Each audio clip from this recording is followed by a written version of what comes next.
For anyone wondering why African leaders don't do anything about the theft of their resources or try to develop their countries, watch this video. The kind of mineral resources we have in our country is enough to take care of everybody in that country. We should not have a single poor person in Sierra Leone. But unfortunately, we are not given the free will to make decisions on our own mineral resources. There's always Big Brother who decides. And when you fight and say, no, we are not going to do this, they use the system to stop you.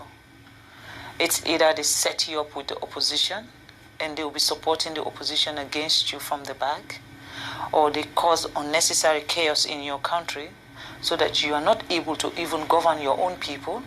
You have to have peace before you talk about development. I'll give you a simple example about Sierra Leone. Every mining company that is in Sierra Leone today is owned by a foreigner. Every mining company. If it's not the Chinese, it's the American, it's the British. Our electricity, Bumuna, is run by the British, and we still don't have light. You heard that. You heard that. Sierra Leone is so wealthy that there should be no poor person. Like, the poorest person living on welfare can afford to take 2 vacations internationally a year on the government's dime. But you know who makes money off of Sierra Leone? In a natural diamond mine right now. Here in this remote part of Sierra Leone, these guys are searching for diamonds.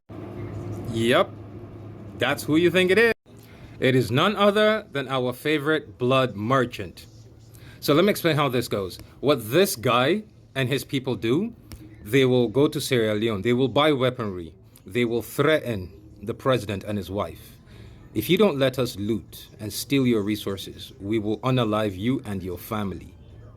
If that's option 1. Option 2, if you don't let us loot and steal your resources, we will find a Judas and fund a civil war. Option 3, if they cannot find a Judas, they will find a reason to come in there and start their war. They make you sign things. They have people watching. Why can they not give a license to a local? Because if you give a license to a local, he will sell it on the market. He will use that money to develop his country. And the people of the country cannot see what their resources it can do for them. The moment they give a mining right to a local from Sierra Leone, they will get unalived or a civil war will start. The moment they decide to build an electronics company to give them free light, like the West has, they will get unalived or a civil war will start. The moment they decide to do anything that will benefit their country, they will get unalived, their children will get unalived, or a civil war will start. And this guy, if you go to this address here, that's where you'll find this guy. He funds stuff like this. He pays for stuff like this.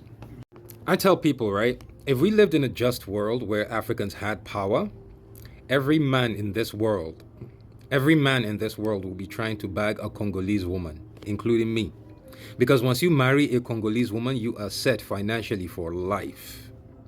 Even if she divorces you, the alimony and child support you're going to get off of her is enough to set you up for life. But Congo is the poorest country in the world because they are the richest country in the world. Us Africans, our leaders can have their hands tied. It is up to us to start making moves. These people exploiting us, they're not robots. They have children too. Why are our children dying so their children can ride first class?